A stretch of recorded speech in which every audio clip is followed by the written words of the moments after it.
ओम शांति। 20 नवंबर 2024 के ईश्वरीय महावाक्य। पहले एक नज़र मुरली के मुख्य पॉइंट पर। बाबा ने कहा, यह बाप जो नई सृष्टि रचने वाला है वही पहले पहले मंत्र देते हैं, मनमना भव। इसका नाम ही है वशीकरण मंत्र, अर्थात माया पर जीत पाने का मंत्र। अभी तो कितने ढेर धर्म है, फिर यह सब नहीं रहेंगे। यह है बाबा का प्लान। पवित्रता में मनुष्य तंदुरुस्त रहते हैं। अपवित्रता में देखो मनुष्यों का क्या हाल हो जाता है। बैठे बैठे अकाले मृत्यु हो जाती है, जवान भी मर पड़ते हैं। दुख कितना होता है। अभी वह आदि सनातन देवी देवता धर्म है नहीं।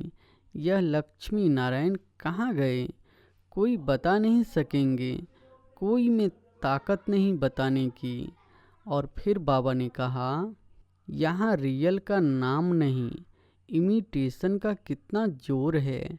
इसलिए कहा जाता है झूठी माया झूठी काया। संपत्ति भी झूठी है। वहाँ हेलीकॉप्टर्स भी फुल प्रूफ होते हैं।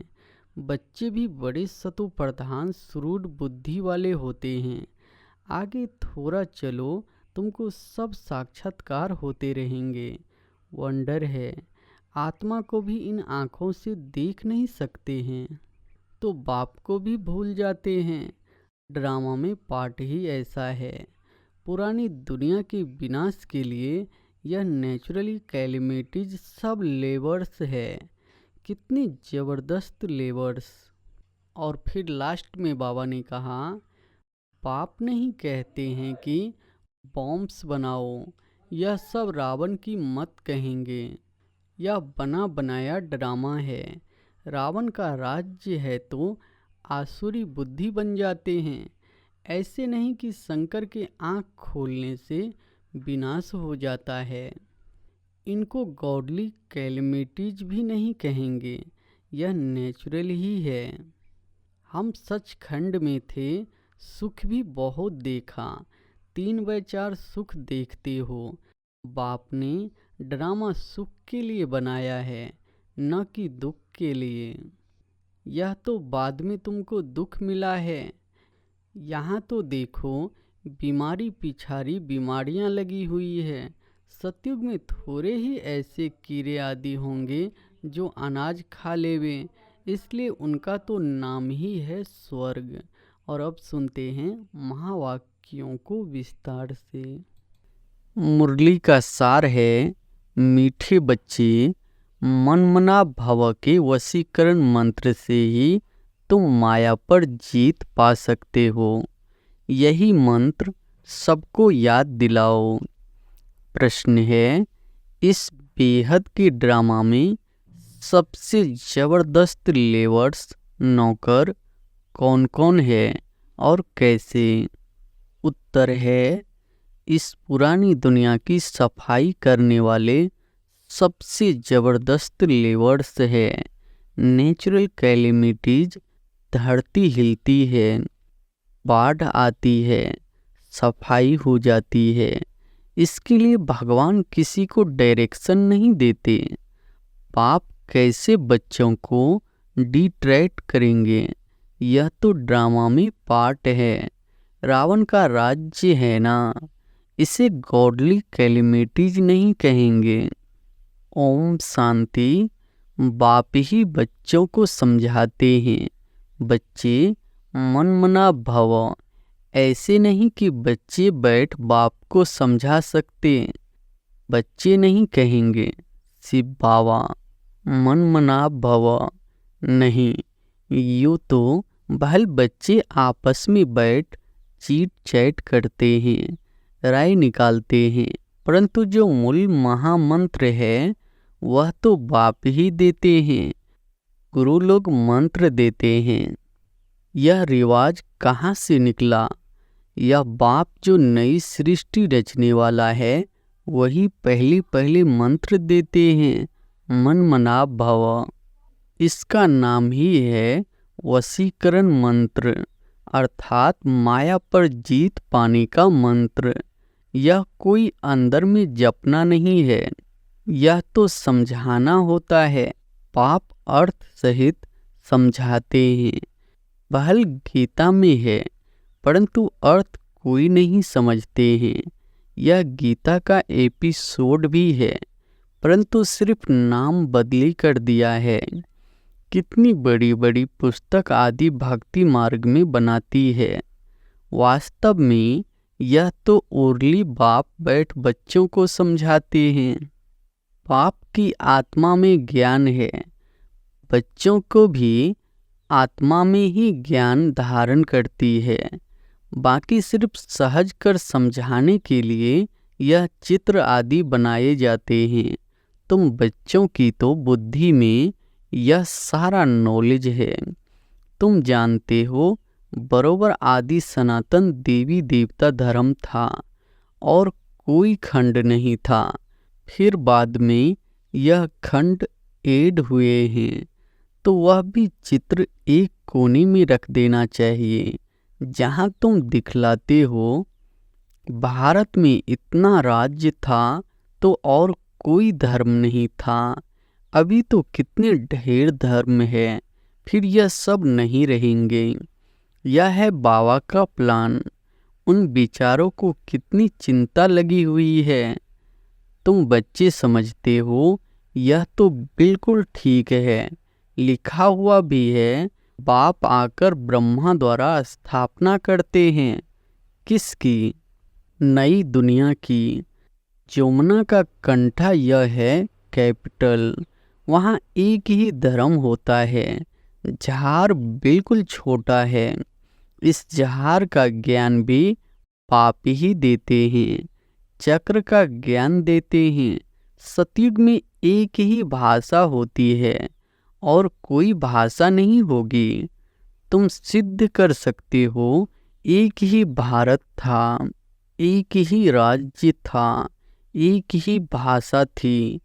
पैराडाइज में सुख शांति थी, दुख का नाम निशान नहीं था। हेल्थ, वेल्थ, हैप्पीनेस सब था। भारत नया था तो आयु भी बहुत बड़ी थी, क्योंकि पवित्रता थी। पवित्रता में मनुष्य तंदुरुस्त रहते हैं।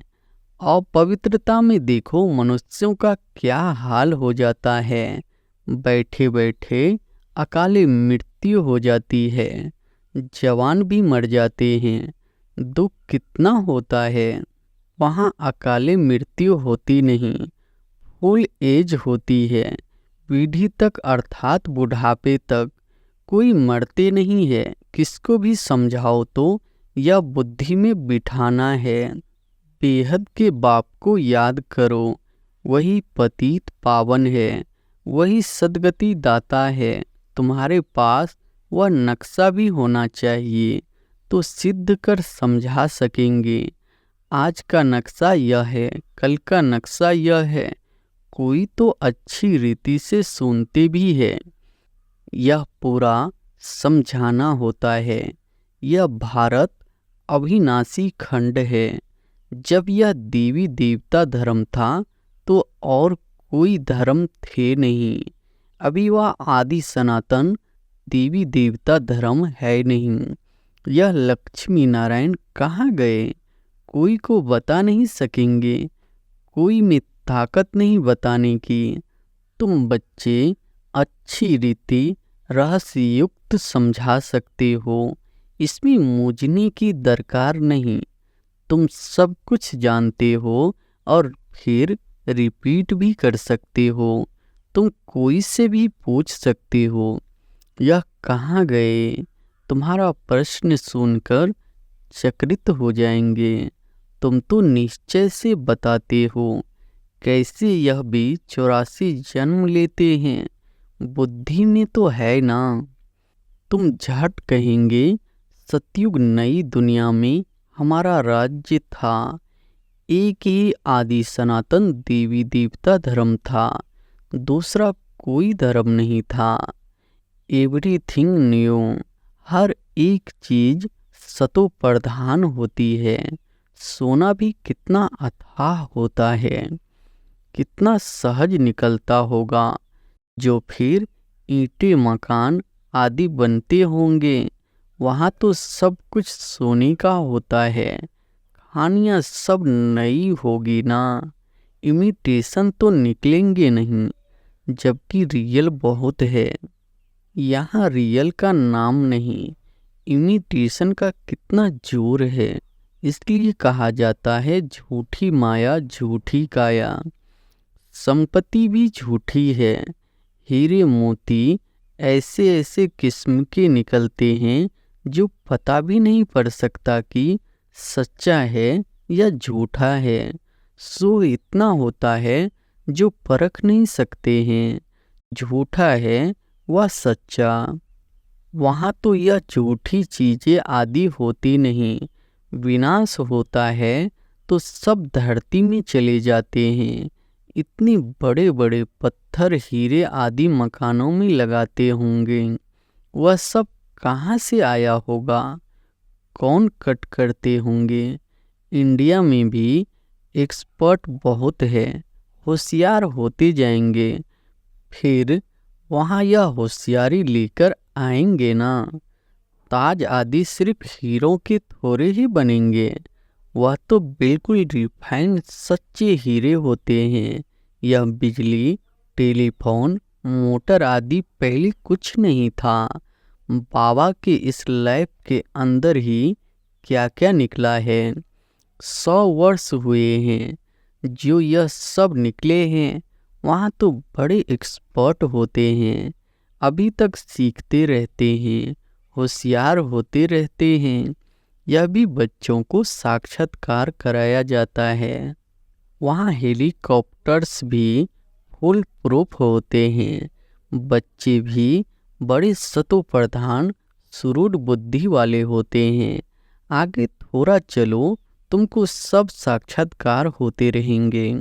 जैसे अपने देश के नज़दीक आते हैं तो झाड़ दिखाई पड़ते हैं ना, अंदर में खुशी होती रहती है। अब घर आया कि आया, अभी आकर पहुँचे हैं। पिछाड़ी में तुमको भी ऐसे साक्षात्कार होते रहेंगे। बच्चे समझते हैं मोस्ट बिलीवेड बाबा है, वह है ही सुप्रीम आत्मा। उनको सब याद भी करते हैं। भक्ति मार्ग में तुम भी याद करते थे ना परमात्मा को, परंतु यह मालूम नहीं था कि वह छोटा है, वह बड़ा है। गाते भी है, चमकता है अजब सितारा भुरकुटी के बीच में, तो जरूर बिंदी मिसल होगा ना। उनको ही कहा जाता है सुप्रीम आत्मा मानो परमात्मा। उनमें खूबियाँ तो सब है ही, ज्ञान का सागर है। क्या ज्ञान सुनाएंगे, वह तो जब सुनावे तब तो मालूम पड़े ना। तुम भी पहले जानते थे क्या, सिर्फ भक्ति ही जानते थे। अभी तो समझते हो वंडर है। आत्मा को भी इन आँखों से देख नहीं सकते हैं तो बाप को भी भूल जाते हैं। ड्रामा में पार्ट ही ऐसा है, जिसको विश्व का मालिक बनाते हैं, उनका नाम डाल देते हैं और बनाने वाले का नाम गुम कर देते हैं।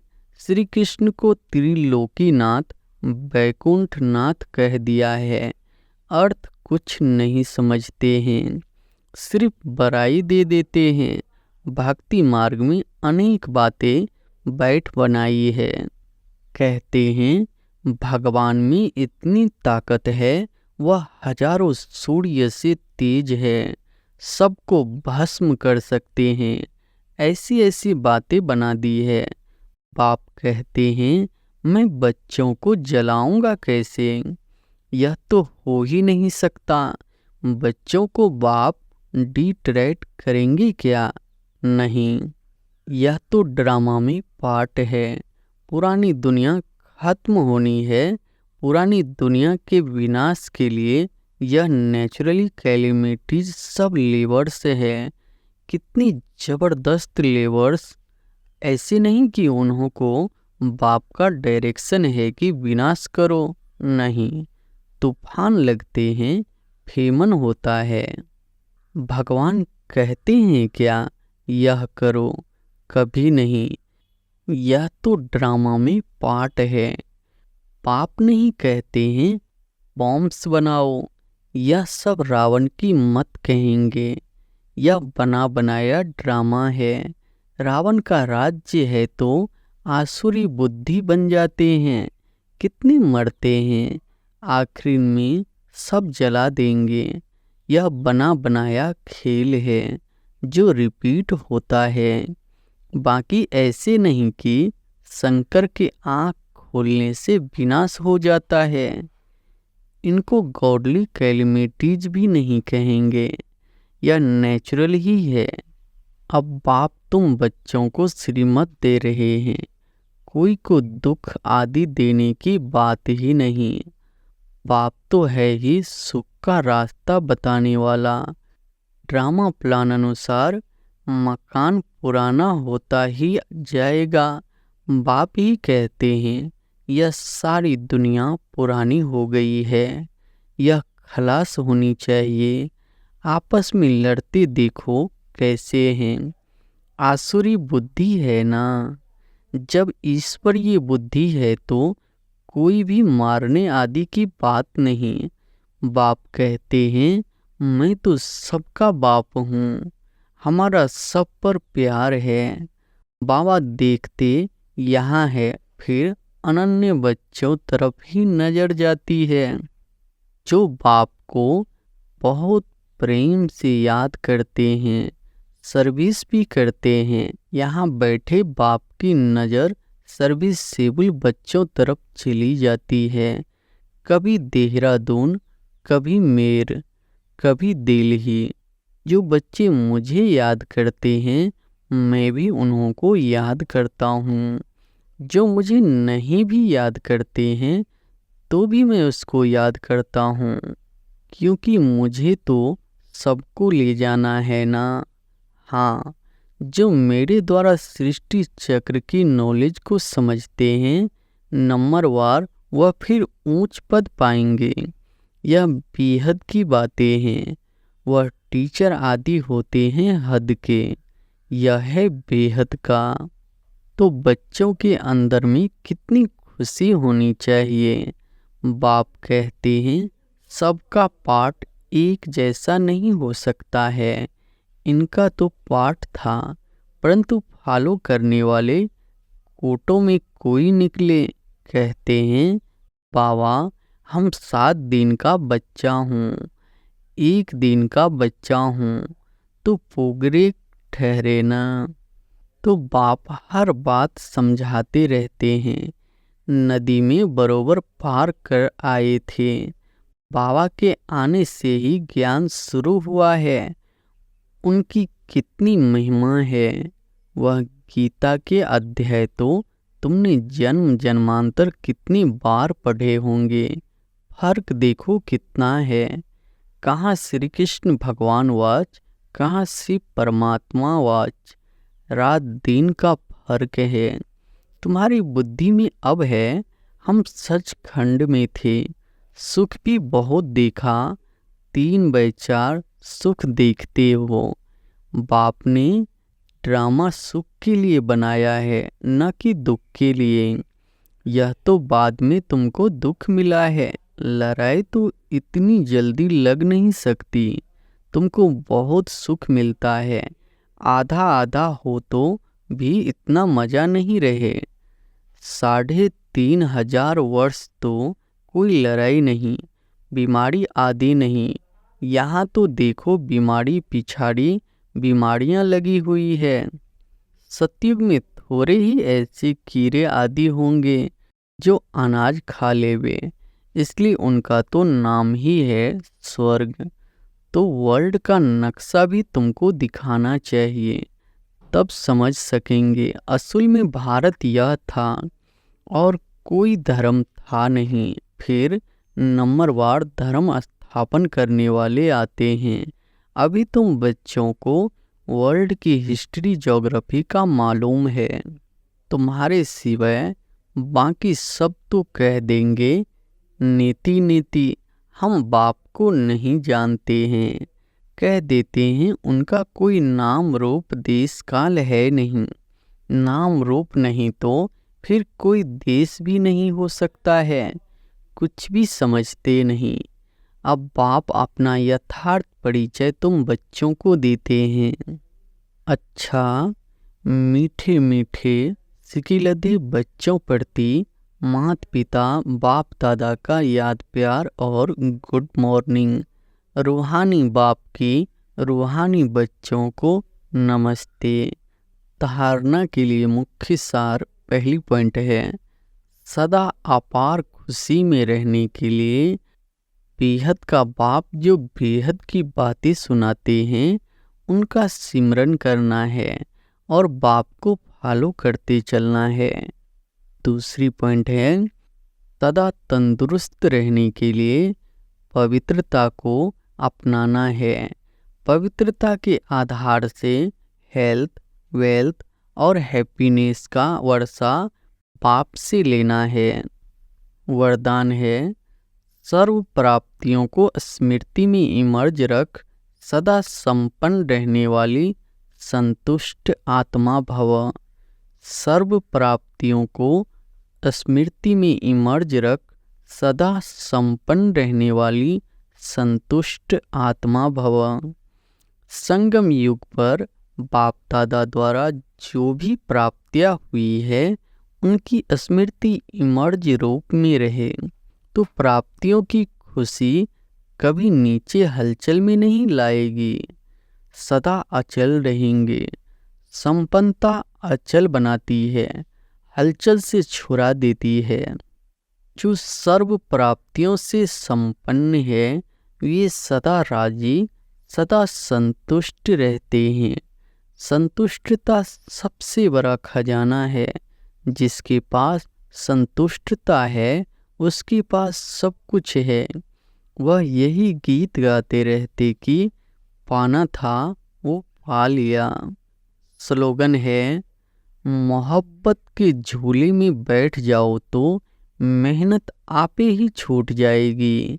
मोहब्बत के झूले में बैठ जाओ तो मेहनत आपे ही छूट जाएगी। अच्छा, ओम शांति।